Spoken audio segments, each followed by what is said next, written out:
How important are material conditions to older single women? Around 1.5 million yuan, about 100 square meters, right?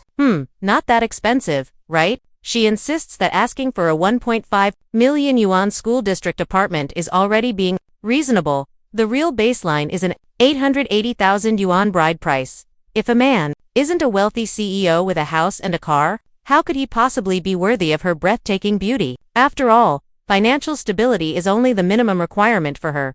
Economically, I hope his monthly income is above 20,000 yuan, she says, while her own monthly salary is only 3,000 yuan. Although she earns 3,000, she demands her partner make at least 20,000. Because, as she explains, I'm beautiful like a flower.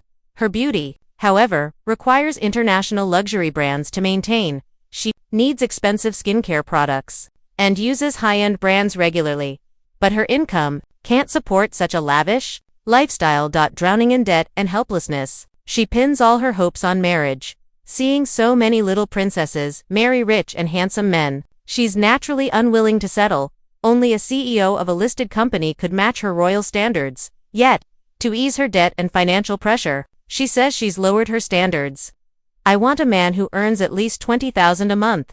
Can you meet that? Right at the start of the blind date, she brings up income expectations. That 20,000 yuan figure isn't random. It's the result of her careful calculation. She spends around 10,000 yuan a month just on food. After all, a princess should never be near cooking oil or smoke. Seafood and sushi are essentials in her daily meals. Most of my spending goes to dining. She also describes herself as very filial. On top of the 880,000 bride price, she says she'll give her parents 5,000 yuan every month for their care. My parents raised me with difficulty, so asking for a man earning 20,000 isn't too much. After marriage, we both have parents, right? We'll have to give them gifts or money sometimes, so I think 20,000 yuan a month isn't an excessive requirement. For her, income isn't the only criterion. Driving a good car also matters. Do you have a car? The man replies that he just bought a used Tesla from Guazi for 99,000 yuan. Guazi provides official inspections, insurance claim history, and battery buyback guarantees a secure purchase of the remaining 5,000 yuan in his salary. He spends 4,000 on skincare and 1,000 as living expenses for his partner. In his mind, men become bad when they have too much money. So giving her 1,000 yuan is already a compromise. Yet even this doesn't make her feel safe. I need a house fully paid for.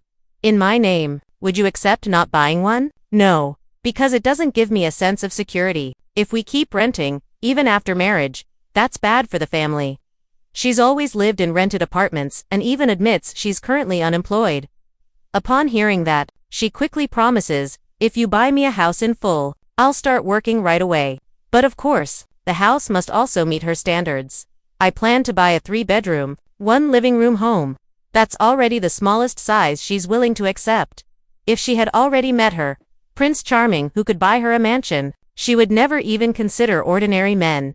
And since she's being forced to marry below her ideals, her future husband mustn't interfere with her hobbies or private life. My main hobby is gaming, she says, before the man can respond. She ends the blind date angrily accusing him of being incompetent and unworthy because he can't meet her demands. In reality, her own situation and her partner expectations are worlds apart. Her unrealistic fantasies are nothing short of delusional. Marriage is not a shortcut to leap across social classes. It should be approached with long-term thinking. Recognize yourself first, then pursue happiness, not material gain. How crazy can an older single woman's fantasies really get? Material things are a must. He must have a car and a house. Financially, his income has to be higher than mine. Besides that, I also really value looks.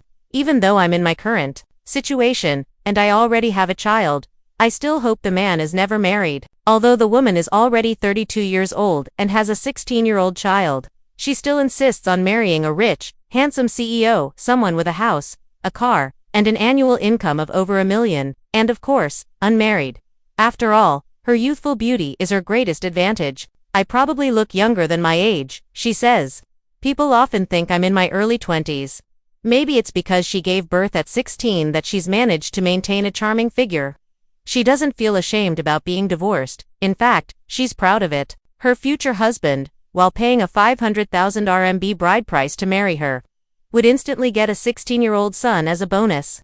That way, she says, he can skip all those troublesome early stages and devote himself fully to me.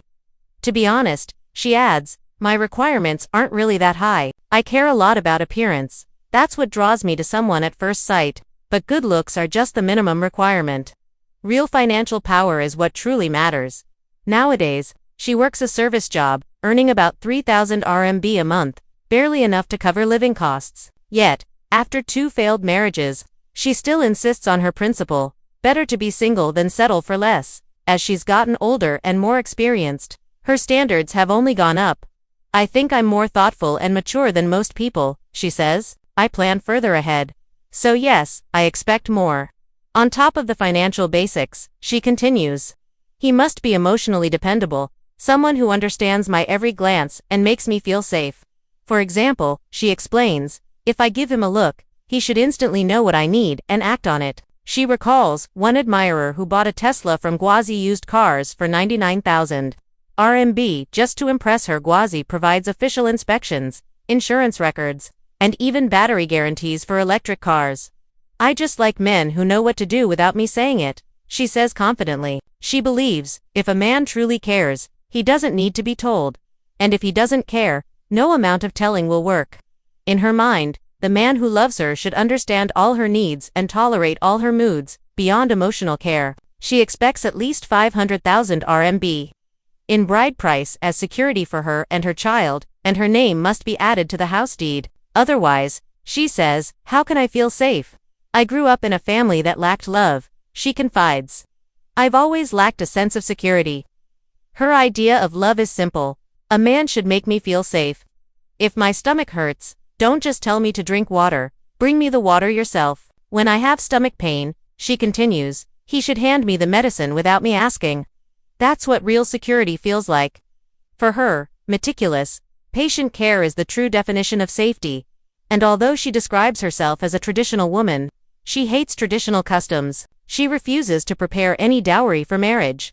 This time, she re-enters the dating scene with her list of conditions, and she's matched with an unmarried man earning over 10,000 RMB per month who owns a house and a car.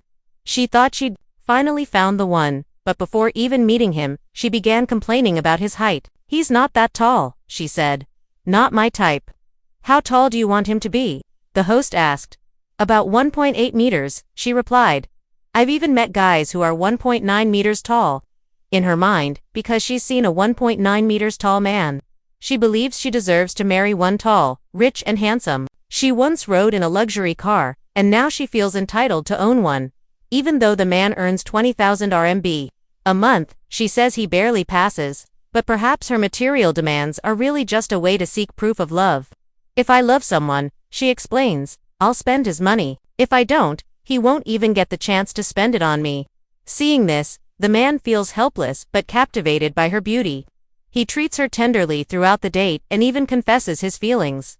However, appearance remains her non-negotiable line. Don't you think looks aren't that important anymore? Someone asks. Yet she still insists on judging men by looks, ignoring her own limitations, age, motherhood, and remarriage.